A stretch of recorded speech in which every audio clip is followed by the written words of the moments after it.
Alors que Amazon n'a toujours pas annoncé qui était la ville vainqueur de son concours HQ2, donc la ville qui allait recevoir son siège social numéro 2, on a appris qu'Amazon était en train de licencier plusieurs centaines de salariés de son siège social numéro 1 qui est à Seattle, qui sont des gens qui travaillaient notamment dans les services de retail et de global operations. Alors bien sûr, ils ont promis via communiqué de presse qu'ils allaient reclasser les personnes qu'ils licenciaient, sachant que en même temps, il y a 12 500 jobs qui sont ouverts, notamment dans la partie Amazon Web Services, et évidemment, ils cherchent pas mal de développeurs pour la partie Alexa, qui, je vous le rappelle, est dans le monde leader devant Google. Il n'y a qu'en France où c'est Google qui est en premier avant Alexa, parce que voilà, c'est eux qui ont traduit le Google en français avant Alexa. La seule raison pour laquelle Google est en premier. En évitant de tomber dans l'analyse un peu facile, de dire, bon, a priori, ils ont trop de monde. Ok, c'est vrai. Donc, ils licencient. Ok, c'est vrai aussi.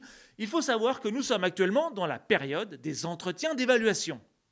Notamment ce nouveau programme de coaching de carrière qu'ils ont développé l'année dernière, qui s'appelle Pivot. Il faut savoir que Pivot est la dernière itération du très célèbre Performance Improvement Plan, appelé en interne aussi PIP, qui était synonyme pour les salariés qui étaient nommés dans ce plan de mise à mort professionnelle, car beaucoup de managers utilisaient le PIP pour réduire la taille de leurs équipes sans licencier. Aujourd'hui, un salarié dont le manager a décidé d'envoyer à Pivot a 3 possibilités. La première, c'est d'accepter la décision et de trouver ce qui s'appelle en interne un Career Ambassador qui va l'aider à développer sa performance.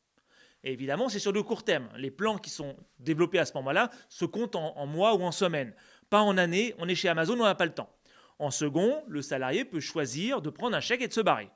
Le troisième, le salarié peut faire appel auprès du manager de sa décision de l'envoyer en pivot. Comme je vous le disais, nous sommes dans la période où s'achèvent pas mal de pivots sur lesquels des décisions sont prises par rapport aux salariés qui s'en vont. Cette pratique a un nom en anglais, ça s'appelle le managing out.